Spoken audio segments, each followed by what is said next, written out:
Alhamdulillahilladzi khalaqal mauta wal hayata liyabluwakum ayyukum ahsanu amala wa huwal azizul ghafur. Asyhadu an la ilaha illallah wahdahu la syarikalah. Asyhadu anna Muhammadan abduhu wa rasuluhu amma ba'd. Ikhwati iman, hari ini Barodong sedang berada di rumah kediaman salah satu agnia kita, yaitu Bapak Haji Sapkumar Tampu Bolon. Pak Haji dari Medan, Pak Haji ya? Medan. Tapi terus bahasa Sunda terus siga orang Sunda aslinya, siga pituin. Siga teh masih jauh. Beliau seorang pengusaha, pemilik perusahaan cat Nazarpen, Pak Haji ya? Ya. Ini di sini. Cat tembok ya? Iya, cat tembok Nazarpen yang sudah terkenal. Sudah di mana-mana tempatnya, Pak Haji, yang paling jauh nih? Insya Allah di Sumatera ada. Di Sumatera ada? Ya. Oh, Sumatera. Kalau wilayah Jawa ini daerah mana saja? Jawa. Di antaranya? Ya ujungnya sampai Surabaya lah. Sampai Surabaya ya? Ya.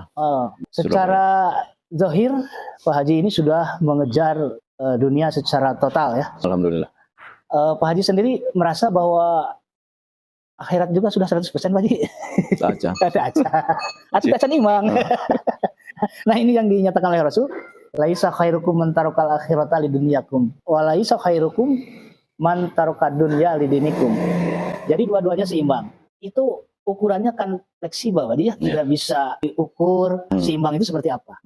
Tapi Nabi memberikan konsep kepada kita bahwa walikulin wijhatun huwa muwaliha itu. Yang pernah Pak Haji khutbahkan itu waktu pembukaan ya. Jadi harus seimbang itu. Pak Haji tidak usah jadi mubalik, tidak usah jadi penceramah, tapi cukup Pak Haji jadi seorang pengusaha. Artinya hidup ini seimbang. Jadi biarlah yang bicara di atas mimbar ada siapa, tapi Pak Haji harus tanggung jawab dengan orang yang bicara di atas mimbar itu, Pak Haji ya. Jadi masuk surganya sama-sama, Pak Haji ya. Iya. Pak Haji masuk surga karena bertanggung jawab dengan materi, jadi masing-masing bagi tugas. Tapi secara naluri, apakah Pak Haji merasa sekarang sudah berbahagia, Pak Haji? Insya Allah. Insya Allah ya. Yang membuat Pak Haji bahagia apakah harta yang melimpah? Di antaranya harta yang melimpah. Harta sebagai milik, tapi belum tentu jadi rezeki, Pak Haji ya. Ya. Rezeki itu kan harta yang sudah kita miliki, kemudian kita makan, dan ada lebihnya. Itu rezeki yang sudah bisa disalurkan dan bisa bermanfaat bagi baik diri pribadi, keluarga, juga orang lain, Pak Haji ya. Khairunas anfa'uhum linas. Sebaik-baik manusia itu adalah yang bermanfaat juga buat orang lain. Jadi nafkah yang dikeluarkan oleh Pak Haji contohnya bukan semata-mata terbatas untuk kesenangan duniawi, Pak Haji ya, tapi juga investasi untuk akhirat. Pak Haji, zakat yang dikeluarkan kurang lebih aja, ini mah privasi Pak Haji mungkin, tapi ini jamiah mah kan perlu tahu ya Pak Haji. Ya. Acara ini disponsori TGM, air produk jamiah dengan simbol Saban Ngariung Nimrung. Ini produk jamiah ya, seperti ini. Kemudian disponsori juga oleh Nazar Lain yang pusat produksinya di Balai Endah, Pak Haji. Siliwangi. Di Jalan Siliwangi ya. Iya. Jadi yang memerlukan cat khusus pesantren, masjid-masjid, nomor 1 ada Nazar Lain sebelum yang lain. Ya. Perusahaan yang Pak Haji miliki ini, yang mengelolanya kan juga anggota keluarga, Pak Haji ya? Ya, anggota keluarga. Termasuk Bang Irman, sahabat Barodong ini. Itu tempat distribusinya, toko-tokonya di mana saja, Pak Haji? Tersebar di wilayah Jawa saja atau di mana? Banyaknya mah di Jawa Barat ya. Jawa Barat. Di Jawa Barat. Jawa Barat pada umumnya setiap kabupaten-kabupaten ya udah diisi di Jawa Barat. Oh iya. Tapi kita juga sampai ke daerah Jawa Tengah. Ya, tapi kalau Jawa Tengah mah baru beberapa. Kalau Jawa Barat mah ya kalau 80% mah udah tercover lah setiap kabupaten. Di Jawa Tengah mungkin sekitar 50%, kalau Jawa Timur mah paling baru 10% gitu. 10%. Kita garap kayak gitu. Kalau di daerah Sumateranya? Di Sumatera baru ada di Lampung, di Pekanbaru, Bukit Tinggi, Sibolga, Medan gitu. Baru hanya titik-titik provinsinya aja, belum sampai kabupaten-kabupaten ya. Nah, dari sekian banyak perusahaan secara global saja, Pak Haji, ini mau tanya, baik ini privasi, tapi secara jamiah ini bukan privasi, Pak Haji ya. Kira-kira nilai nominal berupa zakat yang dikeluarkan itu berapa nominal Pak Haji? Setiap bulan atau tahun atau gimana? Kalau kita bagikan sih setiap bulannya gitu ya, setiap bulannya, karena kita kan tiap bulan itu belanja ke supplier ke Jakarta, umpamanya nilai 1 miliar gitu. Nah kita keluarkan ya senilai 1 miliar 2,5% gitu ya pajaknya. Nanti minggu depannya gitu ya. Tapi pada itunya semua di total yang namanya perusahaan mah sampai 1 tahun itu mengeluarkan zakat itu 1,3 miliar gitu. 1 tahun. 3 miliar subhanallah. 1 miliar 300 zakatnya. Itu kalau zakat tijarah namanya apa dia? Ya, tijarah. Itu rujukannya ke Fatwa Dewan Hizbah Pak ya. Kan zakat tijarah itu dari modal yang dibelanjakan yang sudah terjual. Tapi kalau tidak terjual pun dikeluarkan zakatnya itu lebih aman memang. Tapi itu per tahun Pak ya? Ya, per tahun. Subhanallah. Itu masuk ke jamiah langsung atau bagaimana itu teknisnya Pak? Disebar. Disebarnya teh gini kalau zakat itu. Jamiah kemungkinan ya ada sekitar 50-60% ya jamiah. Nah sisanya kita sebar ke ke toko-toko ya, ke toko-toko kita di mana berada. Seperti saya ada di Tasik, di lingkungan toko kita itu kita bagikan masyarakat miskin di sana gitu ya. Kita koordinasi dengan RT atau RW-nya gitu. Kita bagikan. Kita ada usaha di Ciamis ya bagikan di sekitar toko itu. RT gitu. Jadi merata juga ya. Ya merata. Iya.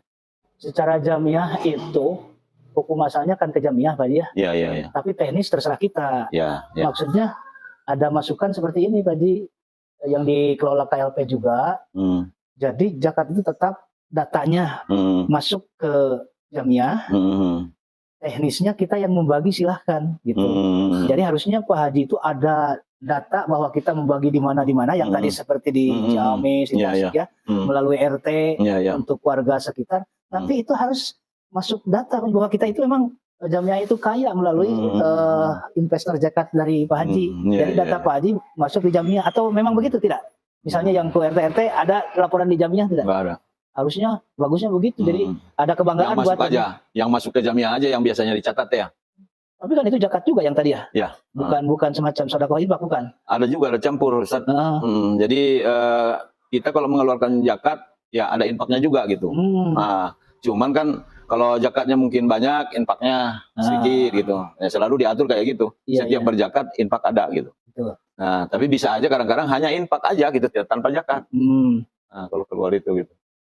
Di jamiah itu di bidang perzakatan yang sekarang diurus KLP itu kan tidak memberatkan, tidak membelenggu, bahkan meringankan kita. Juga memberdayakan kita bahwa kita itu infak atau zakat itu tidak senilai yang dimasukkan ke jamiah saja. Tapi nilainya lebih besar memang. Dan itu kebanggaan buat jamiah. Jamiah juga tidak akan mempersulit, bahkan mempermudah itu. Asal ada catatan atau data.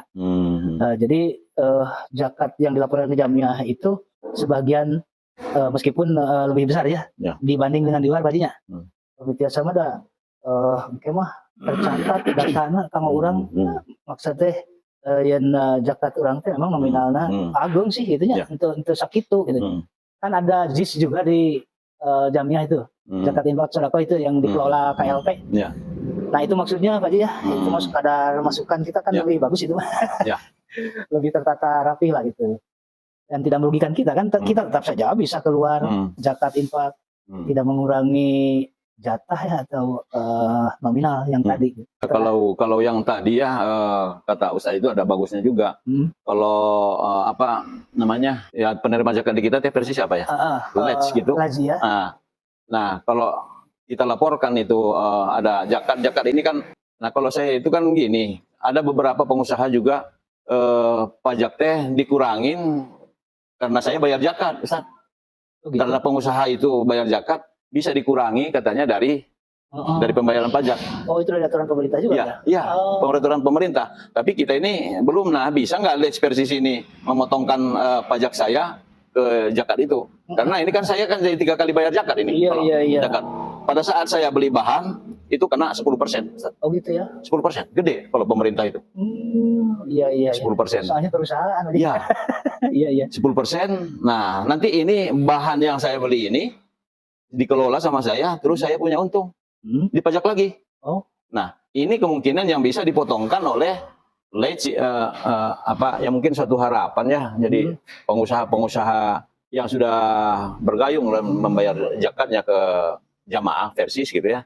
Kan karena kita punya late versis kayak gitu, mudah-mudahan bisa mengajukan, karena orang lain juga saya dapat berita bisa gitu. Iya. Ya, bisa jadi umpamanya tadi itu ya 100, saya udah bayarkan ke jamaah umpamanya 40 juta, jadi saya tinggal bayar ke pemerintah 60 gitu. Betul. Berarti konfirmasinya jamiah dengan pemerintah juga ya bisa. Iya. Saling meringankan lah ya. Ya, saling meringankan gitu. Iya. Kalau pajak itu berapa persen tadi biasanya? Pajak 10%. 10%. 10% pajak itu kalau beli bahan, Ustaz. Saya beli bahan, saya harus dipajak. Belum saya apa-apain itu.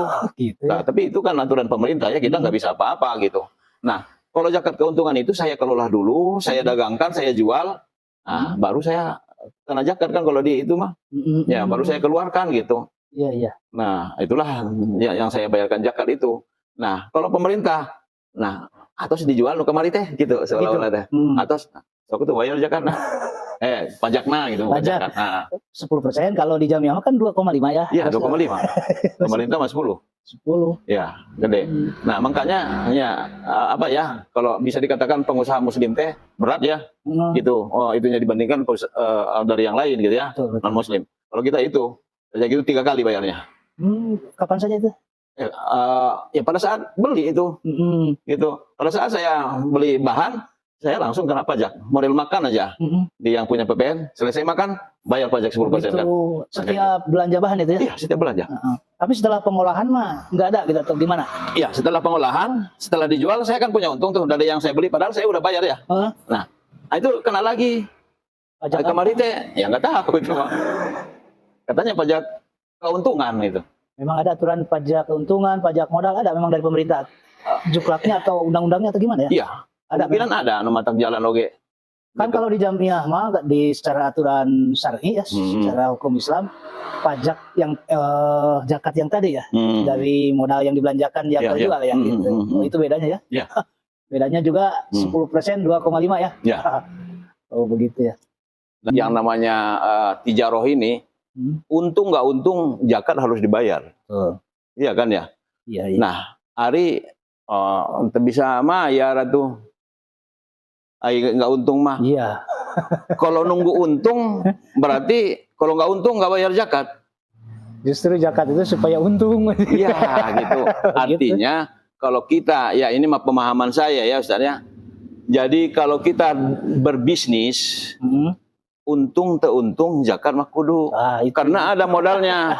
Betul. Belanja. Saya di pemerintah gitu. Beli kan can didagangkeun atuh. Emang udah pasti pemerintah tahu untung saya.